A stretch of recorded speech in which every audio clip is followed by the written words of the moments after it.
வந்திருக்க முக்கியமான தகவல்களை இந்த ஒரு வீடியோவின் வாயிலாக நாம் பார்க்கலாம். தமிழக பள்ளி கல்வித்துறையில் 3 விதமான செய்திகளை பார்க்குறோம். மக்களே, நீங்கள் நம்முடைய சேனலை முதல் முறையாக பார்க்குறீங்க அப்படின்னா மறக்காமல் ஒரு சப்ஸ்கிரைப் அண்ட் பெல்லை கிளிக் பண்ணி வச்சுக்கோங்க. வாங்க வீடியோக்குள்ளே போகலாம். தமிழக அரசால் பள்ளி கல்வித்துறையில் அமைச்சர் ராஜ்மோகன் சட்டமன்றத்தில் வெளியிட்டுள்ள முக்கியமான 31 அறிவிப்புகள் குறித்து இந்த ஒரு வீடியோவில் பார்க்க இருக்கோம். மாணவர்களின் படைப்பாற்றலை ஊக்குவிக்கும் விதமாக டிஎன் அறிவு என்ற புதிய பாடத்திட்டம் 2027 கல்வியாண்டு முதல் அறிமுகப்படுத்தப்பட உள்ளது.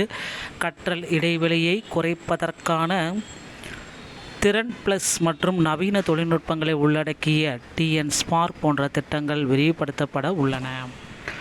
மேலும் மாணவர்கள் ஒரு நாள் புத்தகங்கள் இன்றி பள்ளிக்கு செல்லும் மகிழ்வுடன் முன்னேறும் திட்டம், விளையாட்டு மேம்பாட்டிற்கான திட்டம், பல்வேறு மேம்பாட்டுக்கான சலுகைகளும் இதில் இடம்பெற்றுள்ளன. உயர்கல்வி சேர்க்கையை உறுதி செய்யும் வெற்றி பாதை மற்றும் புதுமை சிந்தனைகளை வளர்க்கும் டிஎன் இக்னைட் போன்ற திட்டங்கள் மாணவர்களின் எதிர்கால நலனை நோக்கமாக கொண்டுள்ளன. கல்வித்துறையின் இந்த மாற்றங்கள் அனைத்தும் மாணவர்களின் திறன் மேம்பாடு மற்றும் அறிவு வளர்ச்சியை மையப்படுத்தி உருவாக்கப்பட்டுள்ளன. தமிழ்நாடு பள்ளி கல்வித்துறையில் புதிய நிர்வாக திட்ட வரைபடம் மற்றும் பள்ளி கல்வித்துறையில் இந்த டெட்டுக்குண்டான ஒரு சில முக்கிய அறிவிப்புகளை வெளியிட பார்க்கலாங்க. தொலைநோக்கு களப்பணி மற்றும் வரை திட்டக்கலைப்பு அடித்தள மாணவர்களின் சிந்தனை மற்றும் படைப்பாற்றலை வளர்க்கும் புதிய பாடத்திட்டம் டிஎன் அறிவு திறன் மேம்பாடு அப்படின்னு நம்ம பார்க்குறப்ப எதிர்கால தொழில்நுட்பங்கள் ஏஐ ரோபாட்டிக்ஸ் பகுப்பாய்வு நலனுக்கான மனநலனுக்கான சிறப்பு திட்டங்கள் நிர்வாகம் பொறுப்புடைமை எஸ்எம்சி தற்காலிக ஆசிரியர்கள் ஊதிய பட்டுவாடா மற்றும் தலைமை ஆசிரியர்களுடைய நேரடி பொறுப்புகள் இது எல்லாமே இதிலே வந்துடும் அப்படின்றதுனால குறிப்பிட்டு சொல்கிறாங்க. இந்த டிஎன் அறிவு பாடத்திட்டத்தை கொண்டு வர போகிறாங்க. இது ஒரு பக்கம் இருந்தாலும் தற்சமயம் பார்த்திங்கன்னா இந்த டெட்டு 2013 டெட்டில் பாஸ் பண்ணவங்களுக்கு உண்டான நீண்ட நாட்களாகியும் இந்த கோரிக்கைகளை அரசு இன்னமும் செயல்படுத்தலை. 2013 டெட் ஆசிரியர்கள் நீண்ட கோரிக்கைகள் வச்சுருக்காங்க, பல நீண்ட கோரிக்கைகள். இதற்கு அரசு தரப்புலேருந்து இன்னமும் பார்த்திங்கன்னா எந்த விதமான அப்டேட்டும் வரலை அப்படின்றது ஒரு கேள்விக்குறியாக இருக்குது. 2013 மற்றும் 2017 ஆசிரியர் தகுதி தேர்வில் தேர்ச்சி பெற்று சான்றிதழ் மற்றும் சரிபார்ப்பு நிறைவு பணி நியமனத்திற்காக காத்திருப்பு காலங்கள் உண்டாகிருக்கு. திமுகவுடைய தேர்தல் அறிக்கையில் வாக்குறுதி எண் 177 தேர்ச்சி பெற்ற அனைவருக்குமே பணி வழங்கப்படும் என்ற அறிவிப்பு. சென்னை உயர்நீதிமன்றம் உத்தரவு மறு நியமனமன்ற தேர்வின்றி நேரடியாக ஆசிரியர்களுக்கு பணி நியமனம் வழங்கிட வேண்டும் என்ற வரலாற்று சிறப்புமிக்க தீர்வு. அரசாணை 149 நீக்க உடனடியாக நேரடி பணி நியமனம் வழங்கப்படும். இது எல்லாமே பார்த்திங்கன்னா இறுதி கட்டமாக இந்த அரசினுடைய கொள்கை முடிவில் எல்லாமே மாறிப்போச்சு அப்படின்னு நம்ம சொல்ல முடியுங்க. சமூக இது பார்த்திங்கன்னா இந்த மாதிரி அமைச்சர் இதில் உறுதிமொழி கொடுத்துருக்காங்க. இந்த விவகாரத்தை சட்டமன்றத்தில் கவன ஈர்ப்பு தீர்மானம் எழுப்பி உரிய விசாரணை நடத்தி எடுப்பதாக சமூக நலத்துறை அமைச்சர் ஆர் வன்னியரசு இதற்கு உறுதி அளித்துள்ளார். மாணவர் நலன் மற்றும் புதிய பாடத்திட்டங்களில் இதில் பார்த்திங்கன்னா என்ன நடக்கும் அப்படின்றது தான் இப்போ கேள்விக்குறியாக இருக்குது. மாணவர்களுடைய பள்ளி கல்வித்துறை மானிய கோரிக்கை அறிவிப்பு புதிய பாடத்திட்டத்தை வடிவம் செஞ்சுருக்காங்க. 2027 மற்றும் 2028 அமலாக்கம் பண்ண போகிறாங்க. கோர் சப்ஜெக்டிவ் மாணவர்களின் சிந்தனை, கிரிட்டிக்கல் திங்கிங் மற்றும் படைப்பாற்றலை வளர்ப்பதை மையமாக கொண்ட ஒரு நவீன பாடத்திட்டத்தை கொண்டு வர போகிறதா சொல்லியிருக்காங்க. இப்போ பார்த்திங்க அப்படின்னா இதில் இன்னும் ஒரு சில விஷயங்கள் பார்த்திங்கன்னா புரியாத புதிராகவே இருக்கும் அப்படின்றது எல்லோருக்குமே தெரியும்.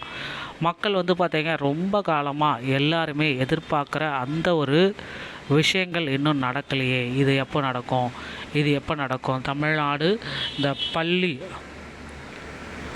ஆசிரியர்களுக்கு உண்டான ஒரு மிகப்பெரிய ஒரு அறிவிப்பை பள்ளி கல்வித்துறை சார்பாக வெளியிடுவாங்களா வெளியிட மாட்டாங்களா அப்படின்ட்டு எல்லா தரப்பு ஆசிரியர்களுமே வெயிட் பண்ணிகிட்ருக்காங்க. இவர்களுக்கான ஒரு மகிழ்ச்சியான செய்தியை ஆசிரியர் தேர்வு வாரியத்தின் வாயிலாக நம்ம எதிர்பார்க்க முடியும். பள்ளி கல்வித்துறையில் இந்த அரசு பார்த்திங்கன்னா கொள்கை முடிவு அப்படின்றது எடுத்திருக்க. கொள்கை முடிவில் இறுதி கட்டமான தீர்ப்பு அரசு தரப்புலேருந்து வழங்கிட்டாங்க. அந்த கொள்கை முடிவு என்ன சொல்லுது அப்படின்னு பார்த்தீங்கன்னா, கொள்கை முடிவை பொறுத்தவரை யாருக்குமே பார்த்திங்கன்னா அரசு செவி சாய்க்கலை. இவங்க பக்கமும் சாயலை, அவங்க பக்கமும் சாயலை. எங்களுக்கு வந்து பார்த்திங்கன்னா டெட் தேர்வு எழுதிய நல்ல ஆசிரியர்கள் தான் வேண்டும். மாணவர்களுக்கு கற்பிக்கக்கூடிய நல்ல ஆசிரியர்கள் மட்டும்தான் எங்களுக்கு வேண்டும் அப்படின்றத அவங்க டிக்ளேர் பண்ணிட்டாங்க. ஸோ இது ஒரு பக்கம் மாணவர்களுக்கு ஒரு நல்ல ஆசிரியர்கள், கற்பிக்கக்கூடிய ஆசிரியர்கள் வேண்டும் அப்படின்றதுனால அரசு இந்த கொள்கை முடிவை அந்த இறுதி கட்டத்துக்கே போயிடுச்சு. இதனால் கொள்கை முடிவில் இறுதி கட்டத்துக்கு போனதுனால அடுத்து இந்த ரிசல்ட்டு இந்த ஸ்பெஷல் டெட்டோடைய ரிசல்ட்டை உடனடியாக வரத்துக்கு வாய்ப்பு இருக்குது. இந்த 60 மார்க் எடுத்தால் எல்லாருக்குமே பாஸ் அப்படின்ற கொள்கை முடிவை அரசு மறுபரிசீலனை செஞ்சிருச்சு. மீண்டும் பழையபடிக்கே போயிடுச்சு. மத்திய அரசுடைய கட்டாய கல்வி உரிமை சட்டத்தின் கீழே ஆண்டுக்கு 2 முறை இந்த தேர்வை எழுதியே ஆகணும் அப்படின்ற ஒரு கட்டாயத்தில் தமிழக அரசு ஆசிரியர்கள் இதில் மாறிட்டாங்க அப்படின்றது சொல்லலாம். ஸோ கற்றல் இடைவெளி குறைபாடு இதை வந்து போக்கணும் அப்படின்னா கற்றல் இடைவெளி குறைபாடு மற்றும் பகுப்பாய்வு திறன் மேம்பாடு, திறன் ப்ளஸ் விரிவாக்கம் 2 முதல் 9ஆம் வகுப்பு வரை 12 கோடி, மதிச்சுடர் 6 முதல் 12ஆம் வகுப்பு வரை 18 கோடி, மாணவர்களின் பகுப்பாய்வு திறன்களை மேம்படுத்துதல். சமூக நலத்துறை அமைச்சர் வன்னியரசு அவர்கள் இதுக்கு நீண்டகால துறையில் இதுக்கு ஒரு ஃபுல் ஸ்டாப் வச்சுருக்காரு அப்படின்றத சொல்லலாங்க. ஸோ நிர்வாக அறிவிப்புகள் தற்காலிக ஆசிரியர்கள் எஸ்எம்சி குழு மூலமாக நியமனம் செஞ்சுக்கலாம். நாகப்பட்டினம் மாவட்டத்தில் காலி பணியிடங்களுக்கு பள்ளி மேலாண்மை குழு மூலம் தற்காலிக ஆசிரியர்கள் நியமிக்கப்பட்டுள்ளனர். ஸோ இந்த வங்கி கணக்கில் நேரடியாக இசிஎஸ் தற்காலிக ஆசிரியர்கள் 2026 ஜூன் முதல் ஆகஸ்ட் வரையிலான தற்காலிக ஆசிரியர்கள் ஊதியத்தினை அவர்களது வங்கி கணக்கில் இசிஎஸ் மூலம் செலுத்த உத்தரவிட்டிருக்காங்க. ஸோ வெற்றி பாதை மற்றும் மதிச்சோர திட்டங்கள் எல்லாமே மக்களுக்கு மாணவிகளுக்கு ஸ்டார்ட் ஆகிடுச்சு அப்படின்றத குறிப்பிட்டு சொல்லிட்டாங்க. ஸோ அடுத்தடுத்து பார்த்திங்கன்னா பள்ளி கல்வித்துறையில் சில முக்கியமான அறிவிப்புகள் உங்களுக்காக வர காத்துக்கிட்டு இருக்கு. ஸோ நீங்கள் இப்போ என்ன பண்ணணும் அப்படின்னா அடுத்து வரக்கூடிய தேர்வுகளுக்கு இப்போந்தே உங்களை தயார்படுத்திக்கோங்க. யூஜிடிஆர்பி தேர்வுகள் வர இருக்குது, பிஜிடிஆர்பி தேர்வுகள் வர இருக்குது. சில இந்த டிஎன் டெட்டோடைய புதிய தேர்வு காமன் டெட்டோடைய தேர்வுகள் வர இருக்குது. ஸோ டிஆர்பியில் அடுத்து வரக்கூடிய 5 தேர்வுகள் ரொம்ப ரொம்ப முக்கியம். இந்த தவைக்க அரசு இந்த 5 தேர்வுகளையும் நல்ல நடத்துவாங்க அப்படின்ற ஒரு நம்பிக்கை மக்கள் மத்தியில் கண்டிப்பாக இருக்குங்க. சமீப காலத்தில் இந்த ஆசிரியர்கள் எல்லாமே கோரிக்கையாக வச்சுருக்காங்க. ஆசிரியர்களின் கோரிக்கைகளை ஏற்று பள்ளி கல்வித்துறை என்ன முடிவெடுக்க போகிறாங்க அப்படின்றத விரைவில் நாம் எதிர்பார்க்கலாம். ஸோ பள்ளி கல்வித்துறையை பொறுத்த வரைக்கும் அவங்களும் என்ன சொல்கிறாங்க அப்படின்னு பார்த்தீங்கன்னா எங்களுக்கு நல்ல ஆசிரியர்கள் தான் வேணும், இந்த டெட்டோடைய நிலை எப்போ வேணாலும் மாறும் அப்படின்றத சொல்லியிருக்காங்க.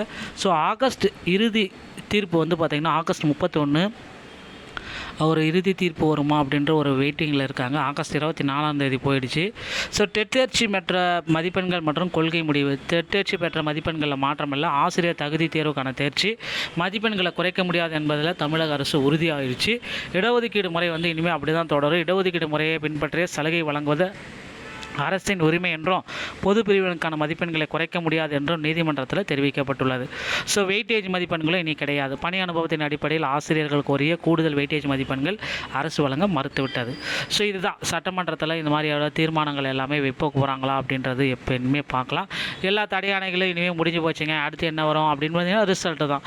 தடையாணைகள் நீக்கப்பட்டதால் ரிசல்ட்டு விரைவில் வரும். நீதிமன்ற தடையாணை நீக்கியுள்ளதால் நிறுத்தி வைக்கப்பட்டுள்ள டிஎன் டெட் ஸ்பெஷல் டெஸ்டோடைய ரிசல்ட்டு இந்த ஆகஸ்ட் 31க்குள்ளாரே வெளியாகிறதுக்கு நிறைய வாய்ப்புகள் இருக்குது. ஸோ அடுத்த இலக்குக்கு நீங்கள் இப்போ உங்களை தயார்படுத்திக்கோங்க. பட்டதாரி ஆசிரியர்களுக்கான யூஜிடிஆர்பியோடைய அறிவிப்புகள் வெளியிடுவதற்கான பணிகளை ஆசிரியர் தேர்வு வாரியம் தீவிரப்படுத்தியிருக்குங்க. நண்பர்களே, இந்த தகவல்கள் அனைத்தும் உங்களுக்கு போதுமானதாக இருக்கும்னு நினைக்கிறேன். இந்த மாதிரி தகவல்களை தினசரி நீங்கள் பெற நீங்கள் நம்முடைய சேனலோட இணைந்திருங்க. மீண்டும் ஒரு நல்ல தகவலோடு நான் உங்களை சந்திக்கிறேன். நன்றி, வணக்கம், தேங்க்யூ.